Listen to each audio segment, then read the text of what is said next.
Hi all. In the previous section, we have come across type of inheritance, that is single inheritance and multiple inheritance. So in this section, we will be studying the next type of inheritance. So first one we are going to deal is with multi-level inheritance. Multi-level എന്ന് പറയുമ്പോൾ level by level ഉള്ള inheritance ആണ്. So as you can see in this figure, there are 3 levels, and class A is becoming a base class for the next class, that is class B, which is a derived class of class A. Then class C is becoming a derived class of the class B. അപ്പോൾ ഇവിടെ ഒരു parent പിന്നെ അതിൻ്റെ child പിന്നെ അതിൻ്റെ grand child അങ്ങനെയുള്ളത്. അപ്പോൾ ആ ഒരു മൾട്ടിപ്പിൾ ലെവൽസ് ആയിട്ടാണ് ഉള്ളത്. So here this class B will be inheriting the properties of the class A, and class C will be inheriting the properties of class B and class A. So class A will be acting as a grandparent for the class C, and class B will be acting as a parent for the class C. അപ്പോൾ ഇങ്ങനെയാണ് multi level inheritance പിക്ചറിൽ represent ചെയ്യാൻ പറ്റുന്നത്. Next അവരുടെ program എന്താണെന്ന് നോക്കാം. The structure should be like this. Class A ആണ് ആദ്യത്തെ ക്ലാസ് ബി എ എന്നാണ് ഇൻഹെറിറ്റ് ചെയ്യുന്നത്, ക്ലാസ് സി ബി എന്നാണ് ഇൻഹെറിറ്റ് ചെയ്യുന്നത്. അപ്പോൾ അതാണ് ഒരു general structure, and this is also pictorial representation. So we can have an example. Here class info is acting as a base class, and it has public members as a get id member function, and that class is closed here, and result is becoming its next derived class by result is inheriting properties from the info class. അതിൻ്റെതായിട്ടുള്ള public ഫങ്ഷൻസും കൊടുത്തിട്ടുണ്ട്. Next student എന്ന് പറയുന്ന third class അത് result എന്നാണ് inherit ചെയ്യുന്നത്, എന്നിട്ട് അതിൻ്റെ മെമ്പർ ഫങ്ഷൻസും കൊടുത്തിട്ടുണ്ട്. അപ്പോൾ note that for every class you define you should mark this semicolon whenever you close that class. So here it is inheriting the properties, here also it is inheriting the properties of both the base classes. അപ്പം ഒന്ന് അതിൻ്റെ parent ആയിട്ട് act ചെയ്യും, ഒന്ന് grand parent ആയിട്ടും act ചെയ്യും. So this is how we provide with multi-level inheritance. Next we move on to hierarchical inheritance. Hierarchical inheritance എന്ന് പറയുമ്പം ഒരു ബേസ് ക്ലാസ്സും കുറേ ചൈൽഡ് ക്ലാസ്സും ഉണ്ടാവും. നമ്മൾ പഠിച്ച കുറേ ബേസ് ക്ലാസ് ഒരു ചൈൽഡ് ക്ലാസ് ഉള്ളത് മൾട്ടിപ്പിൾ ആണ്. അതിൻ്റെ നേരെ ഓപ്പോസിറ്റ് ആണ് ഹൈറാർക്കിക്കൽ ഇൻഹെറിറ്റൻസ് എന്ന് പറയുന്നത്. You are provide with a parent and that parent is having many child classes. അപ്പോൾ ഒരു ബേസ് ക്ലാസ്സിന് തന്നെ ഒന്നിൽ കൂടുതൽ ചൈൽഡ് ക്ലാസ് ഉണ്ടാവുന്നതാണ്. You can refer from this picture. As an example, you can see a base class that is of number, and it has its public variables and public member function. The class is being closed, and after that square is a derived class, and from that the number is a base class, and square is deriving the properties of that base class as public members. So you can see here public is been acting as a keyword for inheritance property. നമുക്ക് base ക്ലാസ്സിൽ നിന്ന് ഡുറാ ക്ലാസ്സിലേക്ക് access ചെയ്യാൻ പറ്റുന്ന members ഏതൊക്കെയാണെന്ന് ഈ public വെച്ചാൽ നമുക്ക് ഡിസൈഡ് ചെയ്യാൻ പറ്റുക. ദെൻ സ്ക്വയർ എന്ന് പറയുന്ന ക്ലാസ്സിൻ്റെ അകത്തും അതിൻ്റെതായ മെമ്പർ ഫങ്ഷൻസ് ഉണ്ട്. നെക്സ്റ്റ് റെക്റ്റാങ്കിൾ എന്ന് പറയുന്ന ക്ലാസ്സും അതിൻ്റെതായ മെമ്പർ ഫങ്ഷൻസ് ഉണ്ട്. അപ്പം ഇവിടെ ഒരൊറ്റ ബേസ് ക്ലാസ്സേ ഉള്ളൂ, ദാറ്റ് ഇസ് നമ്പേഴ്സ്. സ്ക്വയറും റെക്റ്റാങ്കിളും പിന്നെ ഇനി സർക്കിളും എന്തെങ്കിലും വരികയാണെങ്കിൽ അതെല്ലാം ഇതിൻ്റെ ചൈൽഡ് ക്ലാസ് ആണ്. So this is how we can implement hierarchical inheritance. Next we have hybrid inheritance. Hybrid inheritance എന്ന് പറയുമ്പം ഒന്നിൽ കൂടുതൽ ഇൻഹെറിറ്റൻസിൻ്റെ ഒരു കോമ്പിനേഷൻ ആയിട്ടാണ് ആക്ട് ചെയ്യുക. Here you can see a base class, and there is a derived class B, and there is another derived class C. അത് രണ്ടും കൂടി ഡിയുടെ പാരൻറ്റ് ക്ലാസ് ആയിട്ട് ആക്ട് ചെയ്യും. അപ്പം ഇവിടെ ഒരു ബേസ് ക്ലാസ് ഉണ്ട്, രണ്ട് ഡെറൈവ് ക്ലാസ് ഉണ്ട്, വീണ്ടും ഒരു derive class. So it is combination of one or more inheritance type, and hence it is known as hybrid inheritance. You can see one example here. Arithmetic എന്ന് പറയുന്ന class public variable ആയിട്ട് നമ്മൾ data മെമ്പേഴ്സും member ഫങ്ഷൻസും define ചെയ്തിട്ടുണ്ട്. This is the base class. എന്നിട്ട് plus എന്ന് പറയുന്ന അടുത്ത ക്ലാസ് എർത്തമാറ്റിക് നിന്നാണ് ഇൻഹെറിറ്റ് ചെയ്യുന്നത്. നെക്സ്റ്റ് മൈനസ് എന്ന് പറയുന്നത് സെപ്പറേറ്റ് ഒരു ബേസ് ക്ലാസ്. ദെൻ റിസൾട്ട് എന്ന് പറയുന്നത് പ്ലസ് ഒന്നും എടുക്കുന്നുണ്ട്, മൈനസ് ഒന്നും എടുക്കുന്നുണ്ട്. സോ ഇവിടെ ഒരൊറ്റ സിംഗിൾ ഇൻഹെറിറ്റൻസ് ആണ് ഇവിടെ ഫോളോ ചെയ്യുന്നത്, ബട്ട് ഇവിടെ പ്ലസ് ഒന്നും എടുക്കുന്നുണ്ട്, മൈനസ് ഒന്നും എടുക്കുന്നുണ്ട്. അതുകൊണ്ട് തന്നെ ഇവിടെ മൾട്ടിപ്പിൾ ഇൻഹെറിറ്റൻസ് ആണ് സാറ്റിസ്ഫൈ ചെയ്യുന്നത്. So this is hybrid inheritance is where we can implement or we can have A combination of one or more and other inheritances. Okay, so we follow on the rules that is to be satisfied for inheritance. So while we are performing with inheritance, all the private member of the class are accessible to public member of the same class. That is, we have already specified the access modifiers as private and public and protected. So whenever we are giving with private members of the class, we can access that the public members of the class can be easily accessed because they are declared in the declared and used in the same class itself. Second point, as you can see, the derived class can access private member of the base class using member function of the base class. So whenever derived class will be having member functions, then base class will be having member functions. So whenever you are using with member functions, you can access the private members of the base class using the member functions of the base class. That is, the derived class have the ability to access the private members. Next, we will see the third point, that is depending upon the protected members. Protected members of the class are available to its derived classes can be accessed without the use of member functions of the base class. അപ്പോൾ protected കേസിൽ വരുമ്പോൾ നമുക്കൊരു ക്ലാസ്സിൽ നിന്ന് എങ്ങനെയാണ് എടുക്കാൻ പറ്റുന്നത്? അത് ഡിറൈവ് ക്ലാസ്സിലാണെങ്കിൽ തന്നെ നമുക്കത് മെമ്പർ ഫംഗ്ഷൻസ് ഇല്ലാണ്ട് തന്നെ നമുക്കതിനെ ആക്സസ് ചെയ്യാം. പിന്നെ പബ്ലിക് മെമ്പേഴ്സിന് വരുമ്പോൾ അത് എല്ലാ ക്ലാസ്സിനും എവിടത്തേക്കും വേണമെങ്കിലും നമുക്ക് ആക്സസ് ചെയ്യാൻ പറ്റും. So that is up to inheritance. Next we move on to the next concept, that is polymorphism. Polymorphism means the ability to take more than one form. That is, a function can take more than in one form. അതിന് കുറേ forms ഉണ്ട്. That is meant by polymorphism. അതായത് different ബിഹേവിയേഴ്സും different ഇൻസ്റ്റൻസസിൽ different ആയിട്ട് behave ചെയ്യാൻ പറ്റുന്ന ഒരു മെത്തഡോളജിനെയാണ് നമ്മൾ പോളിമോർഫിസം എന്ന് പറയുന്നത്. അപ്പോൾ അത് ബിഹേവിയർ എപ്പോഴും depends upon the data that is being used in that operation. So here you can see a shape, that is a class, and area is the member function being used. Here you can see another class, that is line, triangle, rectangle, circle, and every class is using area as a member function. That is the same function area is being used all of the here. But you can see that the parameters using in each case will be different, because triangle, triangle area ഇപ്പം ഒരു right angle triangle ആണെങ്കിൽ half BH, half into breadth into height. Rectangle ആണെങ്കിൽ length into breadth, circular ആണെങ്കിൽ πr². So എപ്പോഴും നമുക്ക് triangle കണ്ടുപിടിക്കുമ്പോൾ നമുക്ക് വേണ്ടത് ബിയും എറ്റാണ്. റെക്റ്റാങ്കിൾ കണ്ടുപിടിക്കുമ്പോൾ ലെങ്ത്തും ബ്രെഡ്ത്താണ് വേണ്ടത്. സർക്കിൾ കണ്ടുപിടിക്കുമ്പോൾ നമുക്ക് റേഡിയസ് മാത്രമാണ് വേണ്ടത്. അപ്പം ലൈനിൻ്റെ കണ്ടുപിടിക്കുകയാണെങ്കിൽ ലൈനിൻ്റെ ഇപ്പോൾ ലെങ്ത് ആണ്, അങ്ങനത്തെ റിലേറ്റഡ് ആയിട്ടുള്ള എന്തൊക്കെയാണ് പാരാമീറ്റേഴ്സ് അതൊക്കെ നമുക്ക് ആഡ് ചെയ്യാം. അപ്പം സെയിം ഫങ്ഷൻസ് ആണെങ്കിലും പാരാമീറ്റേഴ്സ് ഡിഫറെൻ്റ് ആണ്. സോ അതനുസരിച്ച് we can give meaning to that area. So the equation of finding the area of the triangle is different when it is compared to the equation of finding area of a rectangle. Here you can see a small program that is using addition for that, implementing this type of example. ഇവിടെ addition എന്ന് പറയുന്ന ഒരു class ഉണ്ട്. There is a public access specifier that is modified here, and sum is being the member function. ഇവിടെയും sum ആണ്. But ഇവിടുത്തെ സമ്മിൽ int a int b രണ്ട് parameters ആണ്. ഇവിടുത്തെ സമ്മിൽ 1 2 3 പാരാമീറ്റേഴ്സ് ആണ്. അപ്പം സമ്മ് നമ്മൾ വിളിക്കുമ്പം 10 20 ആണെങ്കിൽ അത് ആക്ച്വൽ ആർഗ്യുമെൻറ്റ്സ് സം 10 20 ഒബ്ജക്റ്റ് വെച്ച് വിളിക്കുമ്പോൾ അത് ഉറപ്പായിട്ടും ഇവിടെ 2 ആർഗ്യുമെൻറ്റ്സ് ഉണ്ട്. അപ്പോൾ ഈ സമ്മിനെ ആയിരിക്കും വിളിക്കുക. ഇവിടെ 3 എണ്ണുള്ളതുകൊണ്ട് അത് ഉറപ്പായിട്ടും 3 എണ്ണുള്ളിടത്താണ് പോവുക. അപ്പോൾ അതാണ് polymorphism. Same functions are we given. It is having and it is describing many properties and different behavior at the same time, but since it is having different number of parameters, it will be act accordingly. Here you can see same function name with different types of numbers and arguments being explicitly called by using an object obj, which is an object of the class addition. obj വെച്ച് നമ്മൾ രണ്ട് some functions വിളിക്കുമ്പോഴും രണ്ടും അതിൻ്റെതായ പാരാമീറ്റേഴ്സിൻ്റെ count എത്രയാണെന്ന് നോക്കിയിട്ടാണ് ഓരോ ഫംഗ്ഷനെയും അത് individually call ചെയ്യാം. So this is how we can exhibit polymorphism. And also some explanation about polymorphism. The function has the ability to exist in two forms. അതുപോലെ തന്നെ ഫംഗ്ഷൻ നെയിംസ് അതനുസരിച്ച് നമുക്ക് എത്ര ടൈപ്സ് വേണമെങ്കിലും ഇൻക്ലൂഡ് ചെയ്യാം. അപ്പോൾ ഇങ്ങനെ നമ്മൾ അതനുസരിച്ച് ആർഗ്യുമെൻറ്റ്സ് കൊടുക്കുമ്പോൾ ഈ ഒരു പ്രോപ്പർട്ടീനെയാണ് നമ്മൾ ഫംഗ്ഷൻ ഓവർലോഡിങ് അതല്ലെങ്കിൽ പോളിമോർഫിസം എന്ന് പറയാം. ഓക്കെ, അപ്പോൾ C++ സപ്പോർട്ട് ചെയ്യുന്നതിന് നമ്മൾ ഓപ്പറേറ്റർ ഓവർലോഡിംഗ് എന്നും പറയും. C++ എന്ന് പറയുന്ന പ്രോഗ്രാമിംഗ് ലാംഗ്വേജ് ഓപ്പറേറ്റർ ഓവർലോഡിങ്ങും ഫംഗ്ഷൻ ഓവർലോഡിങ് രണ്ടും സപ്പോർട്ട് ചെയ്യും. ഇപ്പോൾ ഫംഗ്ഷൻ ഓവർലോഡിംഗ് എന്ന് പറയുന്നത് ഒന്നിൽ കൂടുതൽ ഫംഗ്ഷൻ നമ്മൾ യൂസ് ചെയ്യുന്നു, അത് കൂടാണ്ട് തന്നെ നമ്പർ ഓഫ് ആർഗ്യുമെൻറ്റ്സ് ഡിഫറൻസ് ആണ്.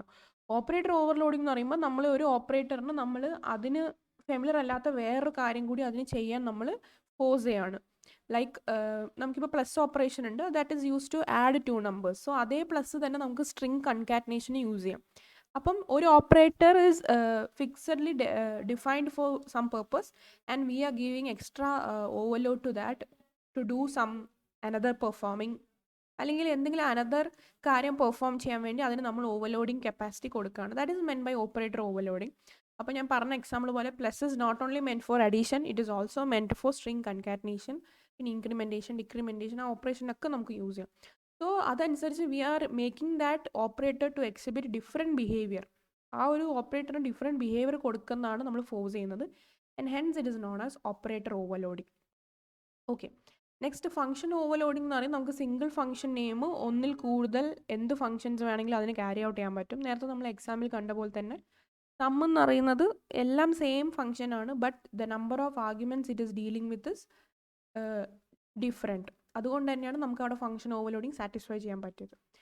Next property is dynamic binding. Dynamic binding എന്ന് പറയുന്നത് നമ്മൾ ബൈൻഡിങ് ആണ് ഉദ്ദേശിക്കുന്നത്. That is binding is a act of combining code in to a single unit. അപ്പോൾ നമ്മൾ ഡൈനാമിക്കലി ബൈൻഡിങ് എന്ന് പറയുന്നത് നമുക്ക് എക്സിക്യൂട്ട് ചെയ്യേണ്ട കോഡ്, അതിലുള്ള function time, function call, function definition അതെല്ലാം റൺ ടൈമിൽ ചെയ്യുന്നു.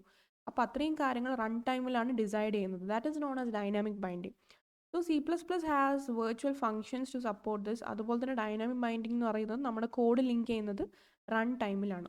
So that is another feature of object-oriented programming. And the last feature is message passing. Message passing, we are already familiarized with object, how to create object, how to create class, how to call a class by defining an object. അങ്ങനെയൊക്കെയാണ്.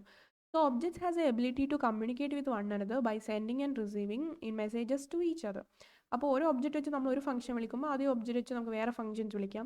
അങ്ങനെ functions invoke ചെയ്യുന്ന അനുസരിച്ച് ഒബ്ജക്റ്റിന് റിട്ടേണിലുള്ള കഴിവുണ്ട്, അതുപോലെ തന്നെ desired ആയിട്ടുള്ള results തരാനുള്ള കഴിവുണ്ട്. So message passing basically involves that we are specifying the name of the object, അതുപോലെ തന്നെ ഫംഗ്ഷൻ എന്താണ്, അത് എന്ത് ഇൻഫർമേഷൻ അത് പാസ് ചെയ്യുന്നത്, അങ്ങനത്തെ കാര്യങ്ങളൊക്കെയാണ് മെസ്സേജ് പാസിംഗിൽ നമ്മൾ ഇൻവോൾവ് ആവുന്നത്. So the process of invoking an operation on an object, that is known as passing the message. അപ്പോൾ നമ്മൾ ഒരു മെസ്സേജ് കൊടുക്കുകയാണെങ്കിൽ അതനുസരിച്ച് കറസ്പോണ്ടിങ് ഏതാണ് മെത്തേഡ് അതനുസരിച്ച് അത് എക്സിക്യൂട്ട് ആവുകയും ചെയ്യും, ആ ഒബ്ജക്റ്റ് ഇൻസ്റ്റാൻഷിയേറ്റ് ആവുകയും ചെയ്യും. Next we will be studying constructors and destructors. അപ്പം constructors as a name itself എന്തോ ഒന്ന് കൺസ്ട്രക്ട് ചെയ്യാനാണ്. ഡിസ്ട്രക്ടർ എന്ന് പറയുന്നത് കൺസ്ട്രക്ടർ ക്രിയേറ്റ് ചെയ്യുന്ന സാധനം ഡിസ്ട്രോയ് ചെയ്യാനാണ്. അപ്പോൾ ഈ കൺസ്ട്രക്ടർ എന്ന് പറയുന്ന ഒരു സ്പെഷ്യൽ ഫംഗ്ഷനാണ്. അതെന്ന് പറയുന്നത് ഒരു ക്ലാസ് നമ്മൾ ക്രിയേറ്റ് ചെയ്യുമ്പം ആ ക്ലാസ്സിൻ്റെ സെയിം നെയിം വെച്ച് ക്രിയേറ്റ് ചെയ്യുന്ന വേറൊരു ഫംഗ്ഷനാണ് ഈ കൺസ്ട്രക്ടർ എന്ന് പറയുന്നത്. നമ്മൾ ബേസിക്കലി ഈ കൺസ്ട്രക്ടർ യൂസ് ചെയ്യുന്നത് എന്തിനാ വെച്ചാൽ it has the ability to initialise objects of the class. അപ്പോൾ കൺസ്ട്രക്ടർ ഫംഗ്ഷൻ നമുക്ക് എന്തായാലും നമ്മൾ ഡിക്ലെയർ ചെയ്യുമ്പോൾ ക്ലാസ്സിൻ്റെ സെയിം നെയിം വെച്ചാണ് ഡിക്ലെയർ ചെയ്യുന്നത്. ഒബ്ജക്ട്സ് ഇനീഷ്യലൈസ് ചെയ്യാൻ വേണ്ടിയിട്ടാണ് നമ്മൾ കൺസ്ട്രക്ടർ യൂസ് ചെയ്യുന്നത്. അതുപോലെ തന്നെ കൺസ്ട്രക്ടറിന് റിട്ടേൺ ടൈപ്പും ഉണ്ടാവില്ല. അതുപോലെ തന്നെ constructor should be declared inside the public section.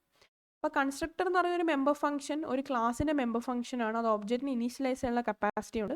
അതുപോലെ തന്നെ ഒബ്ജക്റ്റ് കോൾ ചെയ്യുമ്പോൾ തന്നെ constructor is automatically called and the instant of the class is being created. അപ്പോൾ ഇതൊരു മെമ്പർ ഫംഗ്ഷൻ അല്ലെങ്കിൽ ഒരു ക്ലാസ്സിൻ്റെ ഒരു സ്പെഷ്യൽ ടൈപ്പ് ഓഫ് മെമ്പർ ഫംഗ്ഷനാണ്. നമ്മൾ അഥവാ ഇത് എക്സ്പ്ലിസിറ്റ്ലി കൊടുത്തില്ലെങ്കിലും അതവിടെ ഓട്ടോമാറ്റിക്കലി ക്രിയേറ്റ് ആവുന്ന ഒരു മെമ്പർ ഫംഗ്ഷനാണ്. It is mainly use to instantiate a object. So അത് വെച്ചൊരു പ്രോഗ്രാം നമുക്ക് നോക്കാം. അപ്പോൾ ആദ്യം നമുക്കൊരു ക്ലാസ് ഉണ്ട്, അതിൽ ക്ലാസ് നെയിം ഉണ്ട്. പബ്ലിക്കിൻ്റെ അകത്താണ് നമ്മൾ കൺസ്ട്രക്ടർ കൊടുക്കുന്നത്. പ്രൈവറ്റ് ഒരിക്കലും കൺസ്ട്രക്ടർ കൊടുക്കില്ല, പബ്ലിക്കിൻ്റെ അകത്താണ് കൺസ്ട്രക്ടർ കൊടുക്കുന്നത്. അപ്പോൾ ഈ ക്ലാസ് നെയിം എന്ന് പറയുന്നത് ഇവിടെ you can see class name is the same of that of the constructor. അങ്ങനെ സെയിം നെയിം കൊടുക്കുന്നുണ്ട്. നമുക്ക് വേണമെങ്കിൽ കൊടുക്കാം, കൊടുത്തില്ലെങ്കിലും കുഴപ്പമില്ല. അത് ഓൾറെഡി കൺസ്ട്രക്ടർ ഡിക്ലറേഷൻ അവിടെ പെർഫോം ചെയ്തിട്ടുണ്ടാവും. And it will be under the public section. പിന്നെ കൺസ്ട്രക്ടർ ഡിഫൈൻ ചെയ്യുമ്പം നമ്മൾ സ്കോപ്പ് റെസൊല്യൂഷൻ ഓപ്പറേറ്റർ യൂസ് ചെയ്യുന്നുണ്ട്. അതേ ഫംഗ്ഷൻ വെച്ചിട്ട് തന്നെ നമുക്ക് കൺസ്ട്രക്ടറിൻ്റെ ബോഡിയും ഡിഫൈൻ ചെയ്യാം. ഇനി കൺസ്ട്രക്ടറും നോർമൽ മെമ്പർ ഫംഗ്ഷനും തമ്മിൽ ഡിഫറൻസ് എന്താണ്? കൺസ്ട്രക്ടർ എന്ന് പറയുന്നത് നമ്മൾ സാധാരണ ഒരു ഫംഗ്ഷൻ പോലെ തന്നെയാണ്, but still it has some difference. അതായത് കൺസ്ട്രക്ടറിന് ക്ലാസ്സിൻ്റെ സെയിം നെയിമാണ് ഉണ്ടാവുക. കൺസ്ട്രക്ടറിൻ്റെ റിട്ടേൺ ടൈപ്പ് ഇല്ല, അതിനൊരിക്കലും റിട്ടേൺ ടൈപ്പ് ഇല്ല. Here when you are declaring there is no return type in front of it. And also ഒരു കൺസ്ട്രക്ടറിന് നമ്മൾ ഓട്ടോമാറ്റിക്കലി കോൾ ചെയ്യുകയാണ്. ഒരു ഒബ്ജക്റ്റ് ക്രിയേറ്റ് ചെയ്യുമ്പോൾ കൺസ്ട്രക്ടർ ഇസ് ഓട്ടോമാറ്റിക്കലി കോൾഡ്. അതുപോലെ തന്നെ നമ്മൾ കൺസ്ട്രക്ടറിനെ സ്പെസിഫൈ ചെയ്തില്ല എങ്കിൽ C++ അതിൻ്റെ സ്വന്തമായിട്ട് തന്നെ ഒരു കൺസ്ട്രക്ടർ ജനറേറ്റ് ചെയ്യും. അപ്പം അങ്ങനെയുള്ള ഇരിക്കെ കൺസ്ട്രക്ടേഴ്സ് തന്നെ കുറേ ടൈപ്പ് ഉണ്ട്. First one is default constructor, then is parameterize constructor, പിന്നെ വരുന്നതാണ് കോപ്പി കൺസ്ട്രക്ടർ. ഓക്കെ, അപ്പോൾ ടൈപ്സ് ഓഫ് കൺസ്ട്രക്ടേഴ്സിൽ ഫസ്റ്റ് വരുന്നത് ഡിഫോൾട്ടാണ്. Default means it is not having anything to return. ഒന്നുമില്ല, അതിൻ്റെ അകത്ത് ആർഗ്യുമെൻറ്റ്സ് ഒന്നുമില്ല. It is a constructor does not taking any argument. അപ്പോൾ ഇവിടെ ഒരു ക്ലാസ് ഉണ്ട്, ക്ലാസ്സിൻ്റെ അകത്ത് പബ്ലിക് മെമ്പേഴ്സിൻ്റെ അകത്ത് ഡിഫോൾട്ട് കൺസ്ട്രക്ടർ ക്രിയേറ്റ് ചെയ്തിരിക്കുകയാണ്. എന്നിട്ട് A10 B12 എന്ന് പറഞ്ഞാൽ അങ്ങ് ഇനീഷ്യലൈസ് ചെയ്ത് വെച്ചിട്ടുണ്ട്, ക്ലാസ് ക്ലോസ് ചെയ്തു. ഇനി നമ്മൾ കൺസ്ട്രക്ടർ C എന്ന് പറഞ്ഞ ഒരു ഒബ്ജക്റ്റ് ക്രിയേറ്റ് ചെയ്യാണ്. C.A C.B അങ്ങനെ വിളിക്കുമ്പം ആ ഒരു കൺസ്ട്രക്ടർ അവിടെ ആക്ടിവേറ്റ് ആവുകയാണ് ചെയ്യുന്നത്. അങ്ങനെ എൻ്റെയും ബീൻ്റെയും വാല്യൂ ആണ് അവിടെ കാണിക്കുന്നത്. സോ അങ്ങനെയാണ് ഇവിടെ നിങ്ങൾക്ക് cout A, C dot A, B, C dot B എന്ന് കാണുമ്പോൾ അതൊക്കെ അത് പ്രിൻറ്റ് ചെയ്യാണ്. So here the default constructor will be called automatically whenever that object is being created. Next we move on to parametrized constructor. Parametrized constructor എന്ന് പറയുമ്പം അത് നമ്മൾ declare ചെയ്യുമ്പോൾ തന്നെ അതിൻ്റെ ഉള്ളിൽ പാരാമീറ്റേഴ്സ് കൊടുത്തിട്ടായിരിക്കും ഡിക്ലെയർ ചെയ്യുന്നത്. അപ്പം നമുക്ക് അതനുസരിച്ച് കൺസ്ട്രക്ടറിൻ്റെ അകത്ത് നമുക്ക് ആർഗ്യുമെൻറ്റ്സ് പാസ് ചെയ്യാനുള്ള എബിലിറ്റീസും ഉണ്ട്, അതുപോലെ തന്നെ അതിന് ആർഗ്യുമെൻറ്റ്സ് പാസ് ചെയ്യാനുള്ള കെപ്പബിലിറ്റീസ് ഉണ്ട്, ആൻഡ് ഓൾസോ നമുക്ക് അതനുസരിച്ച് നമുക്ക് അതിൽ ഓപ്പറേഷൻസ് പെർഫോം ചെയ്യാം. അപ്പോൾ ഇവിടെ നമുക്ക് ഒരു ഒബ്ജക്റ്റ് ഇനീഷ്യലൈസ് ചെയ്യാൻ നമുക്ക് ഇങ്ങനെ യൂസ് ചെയ്യാം. അതുപോലെ തന്നെ പാരാമീറ്ററൈസ് കൺസ്ട്രക്ടർ വെച്ചിട്ട് നമുക്ക് പാരാമീറ്റർ ആഡ് ചെയ്യാനും എന്ത് ഫങ്ഷൻസ് പോലെയും അതിന് ചെയ്യാൻ പറ്റും. So because it act as A function. അപ്പോൾ ഇവിടെ ഒരു ക്ലാസ്സിൻ്റെ അകത്ത് 2, 3 ഇൻറ്റീജേഴ്സ് ആണ്. പിന്നെ പബ്ലിക്കിൻ്റെ അടിയിൽ പബ്ലിക് ആക്സസ് സ്പെസിഫയറിൽ ഒരു അഡീഷൻ എന്ന് പറയുന്ന constructor. So here you can see the addition is same that of the class name. So hence you can say that it is a constructor. അപ്പോൾ അതിൽ 2 പാരാമീറ്റേഴ്സ് ഉണ്ട്. പിന്നെ ആഡും പ്രിൻറ്റും അതിൻ്റെ റിലേറ്റഡ് ആയിട്ടുള്ള 2 മെമ്പർ ഫങ്ഷൻസ്. അതൊരു ബേസ് ക്ലാസ് ആണ്, അത് close ചെയ്തു. അതുപോലെ നെക്സ്റ്റ് പോയിന്റ് എന്ന് വരുന്നത് വീണ്ടും പബ്ലിക് ഇൻറ്റ് എക്സ് വൈ, നമ്മൾ വീണ്ടും ഒരു പോയിന്റ് ഇത് കൊടുത്തു. അപ്പോൾ ഇവിടെ ഒരു പാരാമീറ്ററൈസ്ഡ് കൺസ്ട്രക്ടറാണ്. എന്നിട്ട് നമ്മൾ അതിൻ്റെ വാല്യൂ ജസ്റ്റ് ഒന്ന് ചേഞ്ച് ചെയ്ത് കൊടുക്കുകയാണ്. അതനുസരിച്ച് വേറൊരു മെമ്പർ ഫംഗ്ഷനിൽ ആ വാല്യൂസ് റിട്ടേൺ ചെയ്യാണ് എക്സ് ആൻഡ് വൈ. അപ്പോൾ ഇവിടെ എക്സ് ആൻഡ് വൈ എന്ന് റിട്ടേൺ ചെയ്യുമ്പോൾ ആ വാല്യൂ ഏതെന്നായിരിക്കും എടുക്കുന്നത്? ഇവിടുത്തെ എക്സ് ആൻഡ് വൈൻ്റെ വാല്യൂ ആയിരിക്കും. അതേതാ വാല്യൂ? ഇവിടുത്തെ x1 y1ൻ്റെ വാല്യൂസ് ആയിരിക്കും. Then this is how inside the main we call that points, that is p1 10, 15. അപ്പോൾ എക്സും വൈൻ്റെ വാല്യൂ ആയിരിക്കും ഇത്. അങ്ങനെയാണ് അത് ഡിഫൈൻ ചെയ്യുന്നത്. Okay, next we move on to the uses of parameterise constructor. അപ്പോൾ ഇത് പാരാമീറ്ററൈസ് കൺസ്ട്രക്ടർ യൂസ് ചെയ്യുന്നത് എന്തിനാണ്? നമുക്ക് കുറേ ഡാറ്റ എലമെൻറ്റ്സ് നമുക്ക് ഇനീഷ്യലൈസ് ചെയ്യാനുണ്ടാവും. അതുപോലെ തന്നെ ഡിഫറെൻറ്റ് ഒബ്ജക്ട്സിലെ ഡാറ്റ എലമെൻറ്റ്സ് ഇനീഷ്യലൈസ് ചെയ്യുന്നുണ്ടാവും. അവർക്ക് വേറെ വേറെ വാല്യൂസ് കൊടുക്കാനുണ്ടാവും. അപ്പോൾ അങ്ങനെയൊക്കെ ഉണ്ടാകുമ്പോഴാണ് നമ്മൾ പാരാമീറ്ററൈസ് കൺസ്ട്രക്ടർ യൂസ് ചെയ്യുന്നത്. നമുക്ക് മെത്തേഡ് വെച്ച് ചെയ്യാൻ പറ്റാത്ത കാര്യങ്ങളാണ് നമ്മൾ കൺസ്ട്രക്ടർ വെച്ചിട്ട് ജസ്റ്റ് വാല്യൂ ഇനീഷ്യലൈസ് ചെയ്യാൻ വേണ്ടി നമുക്ക് യൂസ് ചെയ്യാം. അതുപോലെ തന്നെ ഓവർലോഡ് ചെയ്യാനും യൂസ് ചെയ്യാം. Third type of constructor is copy constructor. Copy constructor എന്ന് പറയുന്നത് ഒരു മെമ്പർ ഫംഗ്ഷൻ പോലെ തന്നെയാണ്. നമുക്ക് ഒബ്ജക്റ്റ് ഇനീഷ്യലൈസ് ചെയ്യാം, but object is initialised using another object of the same class. A copy constructor is a member function which initializes an object using another object of the same class. അപ്പോൾ same ക്ലാസ്സിൻ്റെ ഒരു object ഉണ്ട്, അപ്പോൾ ആ ഒബ്ജക്റ്റിൻ്റെ copy ആയിട്ട് വേറെ object എടുക്കും. അപ്പോൾ ഇവിടെ ഒരു കോഡ് എന്ന് പറയുന്ന ക്ലാസ്സിൽ പബ്ലിക് മെമ്പേഴ്സിൽ കോഡ് എന്ന് പറയുന്ന ഒരു കൺസ്ട്രക്ടർ ക്രിയേറ്റ് ചെയ്തിരിക്കുകയാണ്. So ID is equal to 100 is being initialized in that default constructor. Next you have a constructor that is code ampersand OBJ. അപ്പോൾ ഇവിടെയാണ് അവിടെ കോപ്പി കേസിങ് നടക്കുന്നത്. അപ്പോൾ ID-യുടെ വാല്യൂ കോപ്പി ചെയ്തിട്ട് ഇവിടെ ID-യിലേക്ക് കൊടുക്കുകയാണ്. അങ്ങനെയാണ് ഇവിടെ കോപ്പി കൺസ്ട്രക്ടറിൻ്റെ എബിലിറ്റി വരുന്നത്. Next we have overloaded constructor. Overloaded constructor എന്ന് പറയുമ്പോൾ നമ്മൾ 2 ഫങ്ഷൻസ് ഉണ്ട്, അവർക്ക് സെയിം നെയിം ഉണ്ട്, but their type is being different and their number of parameters is being different. അപ്പോൾ ഇവിടെ സെയിം ക്ലാസ് അഡീഷനിൽ 3 വേരിയബിൾസ് കാണാം, അതുപോലെ തന്നെ ഫ്ലോട്ടിംഗ് പോയിന്റ് ഡാറ്റാസും കാണാം. 2 കൺസ്ട്രക്ടറാണ്. അപ്പോൾ ഇതൊരു ഇൻറ്റീജർ കൺസ്ട്രക്ടറാണ്, കാരണം ഇവിടെ ഇൻറ്റീജർ ആർഗ്യുമെൻറ്റ്സ് വെച്ചാണ് ഹാൻഡിൽ ചെയ്യുന്നത്. ഇതൊരു ഫ്ലോട്ടിംഗ് പോയിന്റ് കൺസ്ട്രക്ടറാണ്, ഇവിടെ ഫ്ലോട്ട് ഡാറ്റ ടൈപ്പാണ്. അപ്പോൾ ഇതൊരു ഓവർലോഡഡ് കൺസ്ട്രക്ടറാണ്. കാരണം എന്താ, അവർക്ക് ഫങ്ഷൻസ് ആയിട്ട് ആക്ട് ചെയ്യാൻ പറ്റും, like they are having their own parameters. So they are overloaded with parameters, hence they are known as overloaded constructor. അതുപോലെ തന്നെ അവരുടെ മെമ്പർ ഫങ്ഷൻസും ഉണ്ട്, വേറൊരു പ്രിന്റ് എന്ന് പറയുന്ന മെമ്പർ ഫങ്ഷൻസും ഉണ്ട്. Okay, so here you can see the same constructor name is used with the different types of parameters. So hence it is known as overloaded constructor. And the last section is destructor. നമ്മൾ constructor വെച്ച് create നമുക്ക് destroy ചെയ്യാൻ പറ്റും, അതിനെയാണ് നമ്മൾ destructor use ചെയ്യുന്നത്. So that is also a member of a class and has the same name of that of the class, which is basically used to destroy the objects which has been created. അപ്പോൾ ഇതും കൺസ്ട്രക്ടറെ പോലെ തന്നെ public സെക്ഷനിൽ declare ചെയ്യണം. പിന്നെ ഡിസ്ട്രക്ടറിന് എന്താണെന്ന് വെച്ചാൽ constructor പോലെ തന്നെ ആർഗ്യുമെൻറ്റ്സും ഇല്ല, റിട്ടേൺ ടൈപ്പും ഇല്ല. ഡിഫോൾട്ട് കൺസ്ട്രക്ടറിനെ പോലെയാണ്. പാരാമീറ്ററൈസ്ഡ് കൺസ്ട്രക്ടറിന് ആർഗ്യുമെൻറ്റ്സ് ഉണ്ട്, കോപ്പി കൺസ്ട്രക്ടറിനും ആർഗ്യുമെൻറ്റ്സ് ഉണ്ട്, ഓവർലോഡ് കൺസ്ട്രക്ടറിനും ആർഗ്യുമെൻറ്റ്സ് ഉണ്ട്, ബട്ട് ഡിഫോൾട്ട് കൺസ്ട്രക്ടേഴ്സിന് ആർഗ്യുമെൻറ്റ്സ് ഇല്ല. അപ്പം ഡിസ്ട്രക്ടേഴ്സും ഡിഫോൾട്ട് കൺസ്ട്രക്ടേഴ്സുമാണ് they do not have arguments and also do not have return type. അതുപോലെ തന്നെ ഒരു ക്ലാസ്സിന് ഒരു ഡിസ്ട്രക്ടേഴ്സേ ഉണ്ടാവാൻ പാടുള്ളൂ. അതുപോലെ തന്നെ കൺസ്ട്രക്ടറിനും ഡിസ്ട്രക്ടറിനും സെയിം നെയിം ആയിരിക്കും ഉണ്ടാവുക. ബട്ട് ഡിസ്ട്രക്ടേഴ്സിന് വരുമ്പോൾ ഡിസ്ട്രക്ടർ നമ്മൾ ഒരു ടിൽഡേ സിമ്പിൾ വെച്ചിട്ടാണ് അതിനെ റെപ്രസെൻറ്റ് ചെയ്യുക. So here you have one class that is A and it is access specifier is public. അപ്പോൾ എ എന്ന് പറയുന്ന ഒരു കൺസ്ട്രക്ടർ നമ്മൾ ക്രിയേറ്റ് ചെയ്തു, അതിന് കൺസ്ട്രക്ടർ കോൾ ചെയ്തു. നെക്സ്റ്റ് അപ്പോൾ ഇവിടെ ഒരു ഒബ്ജക്റ്റ് ക്രിയേഷൻ നടക്കുകയാണ്. An object is been initialized. Here you are using a tilde simple and A, so it represents a destructor. ഇവിടെ നമ്മളാണ് ഡിസ്ട്രക്ടർ കോൾ ചെയ്യുന്നു. So as we can compare here, a destructor and a constructor is being created here. But കൺസ്ട്രക്ടറും ഡിസ്ട്രക്ടേഴ്സും എല്ലാം നമുക്ക് represent ചെയ്യുന്നത് ഈ ഒരു tilde സിമ്പിൾ വെച്ചിട്ടാണ്. And it follows a name of a constructor. അപ്പോൾ എപ്പോഴും നമ്മളൊരു പ്രോഗ്രാം യൂസ് ചെയ്യുമ്പം ഒബ്ജക്റ്റ് ക്രിയേറ്റ് ചെയ്തിട്ടുണ്ടെങ്കിൽ നമ്മൾ ഒബ്ജക്റ്റ് ഡിസ്ട്രോയ് ചെയ്യാനും നമുക്ക് പറ്റും. So thus we come to the end of this object oriented programming section.